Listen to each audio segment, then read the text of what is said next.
நண்பர்கள் அனைவருக்கும் வணக்கம். வாங்க கனவு தேசத்தில் பயணிக்கலாம். கனவு தேசத்தில் உங்களுடன் பயணிக்கும் நான் ராஜ்குமார்.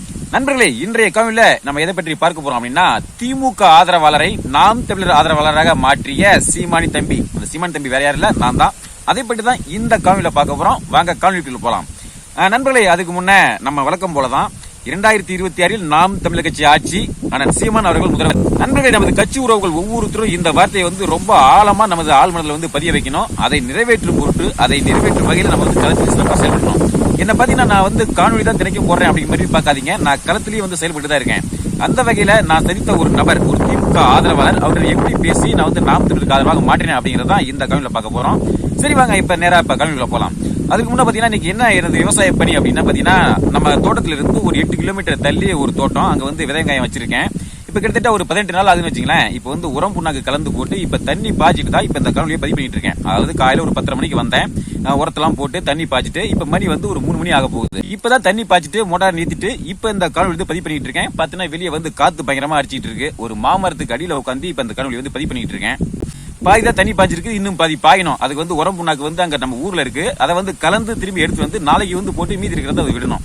சரி, அதை நாளைக்கு பார்ப்போம். சரி நம்மளை வாங்க இப்ப நேரா நம்ம காணொலிக்குள்ள போலாம். 2 நாட்களுக்கு முன்பா இந்த பைபாஸ்ல அந்த பழம் வித்துட்டு இருக்கிற ஒரு தம்பியை நான் பார்த்தேன். பழம் வாங்குறதுக்கோசரம் போயிருந்தேன். எதுக்காக அப்படின்னா, எனது மாப்பிள்ளை கொஞ்சம் அடிபட்டார், சின்ன ஒரு விபத்து. அவருக்கு உடல்நிலை சரியில்லாம இருந்தாங்க. சரி, அவரை பார்க்க போறதுக்கோசரம் நம்ம அந்த பழம் வாங்கிட்டு போலாம் அப்படிங்கோசரம் அந்த பழம் வாங்குறதுக்கு அந்த தம்பிட்ட போனேன். அந்த தம்பிட்ட கொஞ்சம் ஆப்பிள் பழம், கொஞ்சம் ஆரஞ்சு பழம் எல்லாம் வாங்கிட்டு காசை கொடுத்துட்டு அந்த போறதுக்கு முன்ன சரி இந்த தம்பிட்ட பேசுவோம் அப்படிங்கிற மாதிரி அந்த தம்பிட்ட பேச்சு கொடுத்தேன். தம்பி, நீங்க சென்ற தேர்தலில் யாருக்கு தம்பி வாக்களிச்சீங்க, யாருக்கு ஆதரவா நீங்க இருக்கீங்க அப்படிங்கிற மாதிரி நான் கேள்வி கேட்டேன்.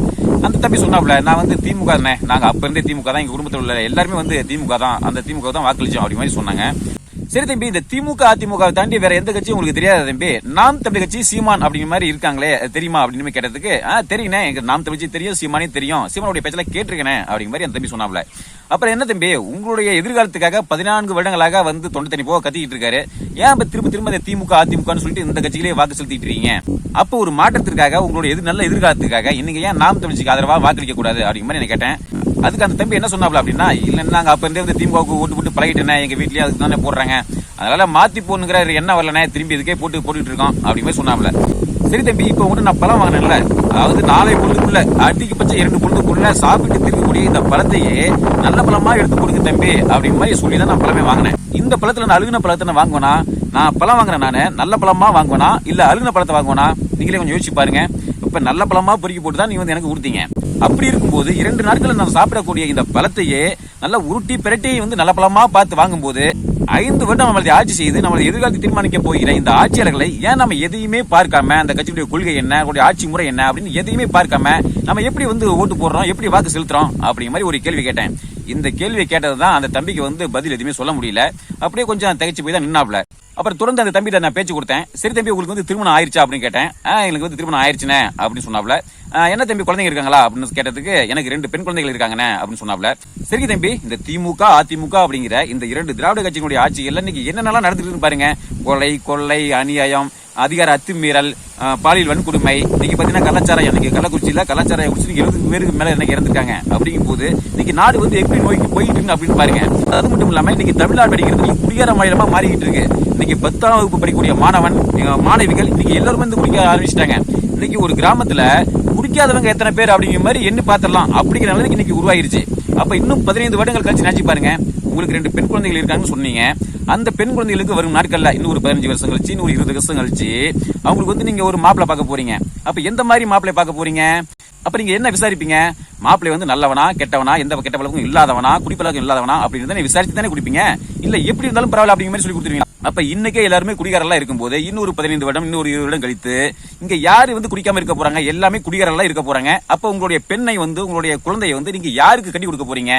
இப்படி இந்த கேள்வியை கேட்டது அந்த தம்பியோட முகத்துல ஈயாடல அப்படியே தகைச்சு போய் நின்னாப்ல. சரி தம்பி, இது வரைக்கும் போனது போகட்டும், இதுக்கு மேலேயாவது கொஞ்சம் சிந்திச்சு யாரு வந்தா நமக்கு நல்லது செய்வாங்க, நம்ம பிள்ளைகளுடைய எதிர்காலத்துக்கு யாரு நல்லது செய்வாங்க, நம்ம அடுத்த தலைமுறை பற்றி பேசுகிற கட்சி யாரு, அரசியல் யாரு அப்படிங்கறத பார்த்து கொஞ்சம் ஓட்டு போடுங்க.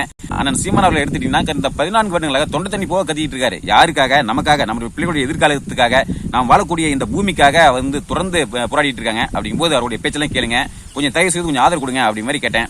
சரிண்ணே, வரும் நாட்கள் நான் நாம் தமிழ்ச்சிக்கு ஆதரவா இருக்கேன். எங்க வீட்லயும் நான் சொல்றேன், எங்க வீட்டுல உள்ள எல்லாத்தையும் நாம் தமிழ்ச்சி ஆதரவா நான் வாக்கு செலுத்த வைக்கிறேன் அப்படிங்கிற மாதிரி அந்த தம்பி சொன்னாப்ல. இப்படி அந்த தம்பி சொன்னதுக்கு அப்புறம் எனது மனதில் கொஞ்சம் ஒரு மகிழ்ச்சி.